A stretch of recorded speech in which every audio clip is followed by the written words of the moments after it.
নমস্কার বন্ধুগণ, আমাদের জীবনে সবথেকে গুরুত্বপূর্ণ সিদ্ধান্ত বা সম্পর্ক কোনটি? আমরা অনেকেই বলবো বিবাহ। একজন মানুষের অর্ধেক জীবন কাটে তার জীবন সঙ্গিনীর সাথে। কিন্তু কখনো কি ভেবে দেখেছেন, পৃথিবীতে এত মানুষ থাকতে কেবল একজন নির্দিষ্ট নারী কেন আপনার স্ত্রী হলেন? কারো স্ত্রী দেবীর মতো শান্ত, আবার কারো স্ত্রী জীবনের প্রতিটি পদক্ষেপে কণ্টক স্বরূপ। বিজ্ঞান একে চান্স বা কম্প্যাটিবিলিটি বলতে পারে, কিন্তু আমাদের সনাতন শাস্ত্র, বিশেষ করে গরুর পুরাণ এবং পদ্ম পুরাণ, এক অমোঘ সত্য প্রকাশ করেছে।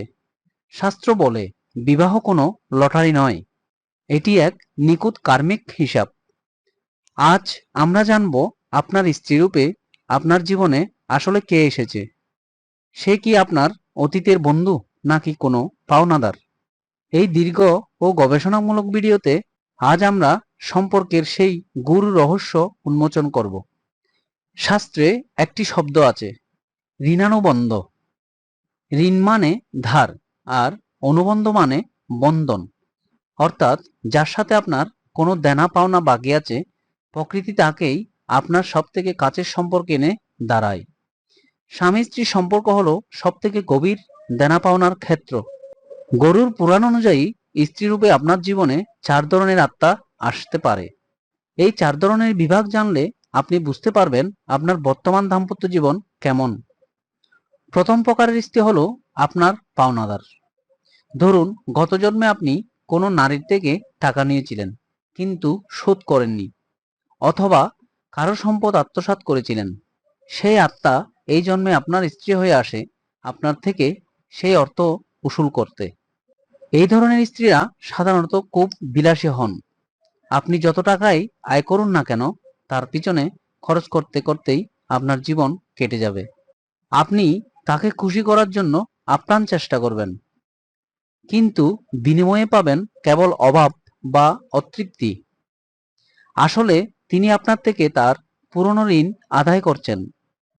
যেদিন সেই হিসাব মিলে যাবে, সেদিন হয়তো সম্পর্কের ধরন বদলে যাবে, অথবা বিচ্ছেদ ঘটবে। এটি সম্ভবত সবথেকে কঠিন পরিস্থিতি। একে বলা হয় শত্রুভার্যা। গত জন্মে যদি আপনি কোনো নারীর উপর চরম অন্যায় করে থাকেন, তাকে অপমান করে থাকেন, বা তার জীবন বিষময় করে তুলে থাকেন, তবে সে আত্মাই আপনার ঘরে স্ত্রী হয়ে ফিরে আসে এবং আপনার জীবনকে দুর্বিষহ করে তুলতে। এই ধরনের স্ত্রীরা সারাক্ষণ কলহ করেন। তারা স্বামীর কোনো কথাই শোনেন না, বরং সবসময় স্বামীর অপমান এবং অধঃপতন কামনা করেন। তারা স্বামীকে তার পরিবার বা বন্ধুবান্ধব থেকে বিচ্ছিন্ন করে ফেলেন। শাস্ত্রে বলা হয়েছে, এটি আপনারই পূর্বকৃত পাপের ফল, যা স্ত্রীরূপী এক আয়নায় আপনার সামনে ফিরে এসেছে। এই ধরনের স্ত্রীরা বর্তমান যুগে বিরল হলেও এরা হলেন আশীর্বাদ। এরা হলেন সেই সব আত্মা যাদের কাছে আপনি গত জন্মে কোনো উপকার করেছিলেন, বা যাদের আপনি নিঃস্বার্থভাবে সাহায্য করেছিলেন। এই স্ত্রীরা অত্যন্ত পতিব্রতা হন। তারা স্বামীর সেবা করাকে জীবনের পরম ধর্ম মনে করেন।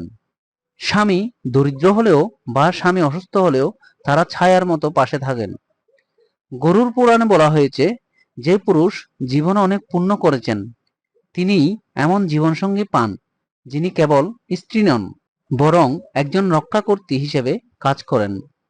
এরা হলেন আপনার ইকুয়াল পার্টনার বা সখী। গত জন্মে হয়তো আপনারা খুব ভালো বন্ধু ছিলেন, বা আপনাদের লক্ষ্য ছিল এক।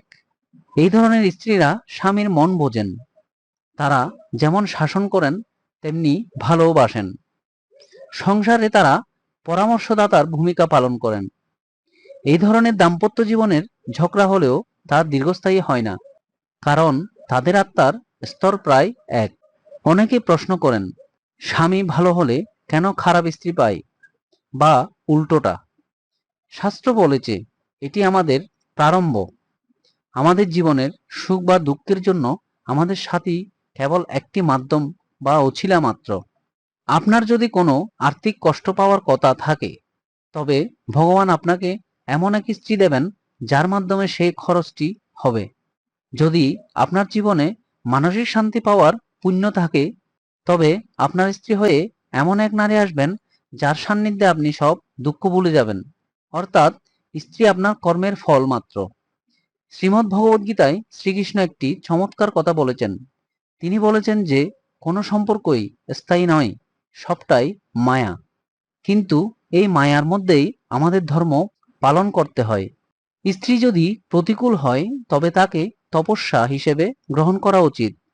সক্রেটিসের মতো মহান দার্শনিক বলেছিলেন, যদি ভালো স্ত্রী পাও তবে সুখী হবে, আর যদি খারাপ স্ত্রী পাও তবে দার্শনিক হবে। শ্রীকৃষ্ণ শিখিয়েছেন, স্ত্রীর দোষত্রুটি দেখার আগে নিজের কর্মের দিকে তাকানো উচিত।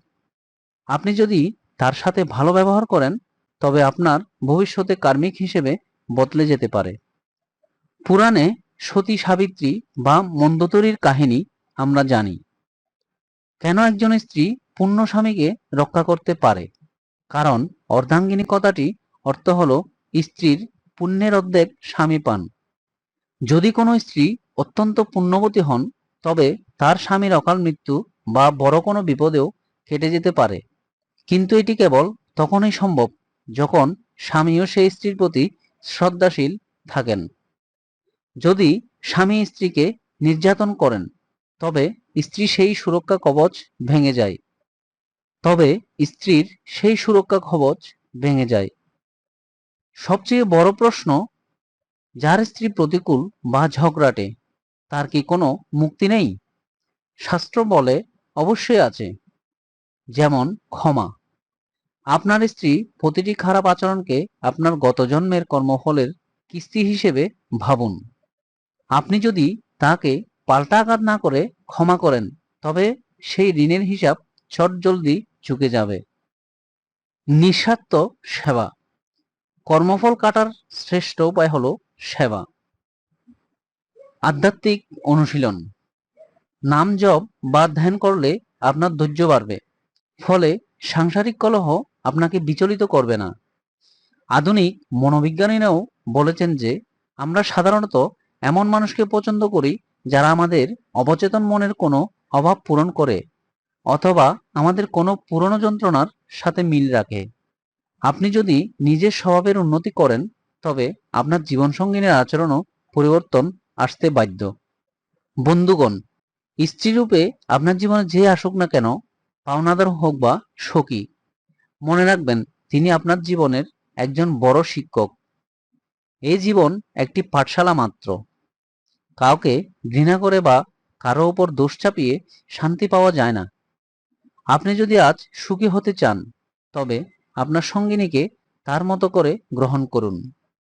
হতে পারে আজ আপনি তার ঋণ শোধ করেছেন, কাল হয়তো আপনিই পরম শান্তিতে থাকবেন। আপনার দাম্পত্য জীবন কেমন? আপনি কি মনে করেন আপনার স্ত্রী আপনার জীবনের কোনো কর্মের ফল? আমাদের কমেন্ট বক্সে অবশ্যই জানান। ভিডিওটি ভালো লাগলে লাইক দিন এবং সেই সব বন্ধুদের শেয়ার করুন যারা হয়তো দাম্পত্য জীবনে অশান্তিতে আছেন। আমাদের এই আধ্যাত্মিক যাত্রায় পাশে থাকতে সাবস্ক্রাইব করুন। ভালো থাকুন।